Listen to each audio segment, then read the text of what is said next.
Prelude. In fall 2019, my wife and I made our third pilgrimage on the Camino de Santiago. Walking the Camino has become one of the great passions of my life. The pilgrim life suits me, at least for a few weeks every few years. We take our first step on the Camino in the French village of Saint Jean-Pied-de-Port in the Pyrenees Mountains, and then 40 days and 500 miles later, we arrive at the cathedral in Santiago de Compostela, Spain. But the old adage, it's the journey, not the destination, that matters most, is particularly true of modern pilgrimage. If the destination is the point, I can get to Santiago from anywhere in the world in a matter of hours. But that's not the point. The point is the long walk itself and the simplified life of being a pilgrim. It's respite far from the maddening crowd of modernity. For 40 days and 40 nights, our lives are reduced to the blessed singularity of walking from town to town, from church to church, from one lodging to the next, each day moving a bit closer to Santiago. We don't dart here and there, back and forth in a frenzy. We don't speed through the world in mechanized transport. We just journey steadily westward, never moving any faster than foot speed. The slowness is the point, because when we slow down enough over a protracted period, we settle into a more contemplative state.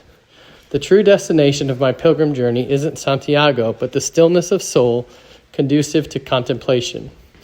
To walk the Camino de Santiago is a deeply spiritual experience. Every pilgrim, no matter how secular in their philosophy, senses this, and it's a frequent topic of conversation. The Camino will provide is a common expression among pilgrims. It means that no matter what you need, it will somehow turn up as you walk the way. I found that this is true on many levels. The spirituality of the Camino is a precious anomaly in our disenchanted age. The Camino is also religious, by which I mean you will pass countless churches, chapels, and crucifixes. Virtually every pilgrim will attend at least one Mass to receive a pilgrim blessing. You will almost certainly find lodging several nights in a monastery. It's impossible not to sense the religious devotion of the millions of medieval pilgrims who walked the road to Santiago in their pre-modern world. It's considered incontrovertible that Europe is thoroughly secular, while America clings to Christianity. But that has not been my experience. When I'm in Europe, I sense deep, though often buried and forgotten, Christian roots, while in America, I encounter a thin veneer of civil religion disguising a deeply secular core. Contrary to what some may think, the soil of Americanized Christianity is not well suited to nourishing or sustaining Christian faith. This is what I was thinking about as I walked the Camino in fall 2019. I was keenly aware of the faith-challenging fiery ordeal that Western Christians are currently passing through, and I began to formulate some ideas of what I would like to say to those whose faith is in the crucible. 2 weeks and 200 miles into the Camino, I sat for several hours on a terrace in Castrojeriz, a lovely hilltop village that has welcomed pilgrims for over 700 years, and outlined the 11 chapters of this book, giving it the title, When Everything's on Fire. I began the writing process in January.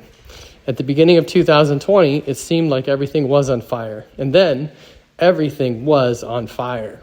A global pandemic, an economic crisis, a day of reckoning for America's systemic racial injustice, nationwide protests, more police shootings of unarmed black men, more unrest, more scandals in the church, more politicization of the Christian faith, more political vitriol and violence, more inflamed division, more people losing faith. Indeed, everything's on fire. But all is not lost. Far from it. Even when everything seems to be on fire, faith is still possible. Faith does not have to perish in the ashes of a theological deconstruction. The particular challenges of our secular age do not have to be a dead end for faith. There is a way forward. The Apostle Peter speaks of a faith that is more precious than gold because it has been refined by fire. 1 Peter 1:7. It is possible to forge a valid and vibrant faith from the ashes of fiery testing. That's what I want to discuss. I wish that you and I could walk together for a few days on the Camino de Santiago and have many long conversations about the possibility of Christian faith in an epoch of unbelief. And who knows, maybe that will happen someday. But for now, this book will have to suffice.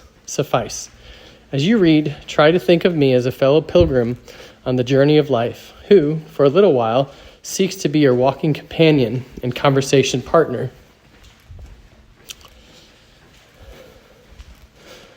Alans, whoever you are, come travel with me.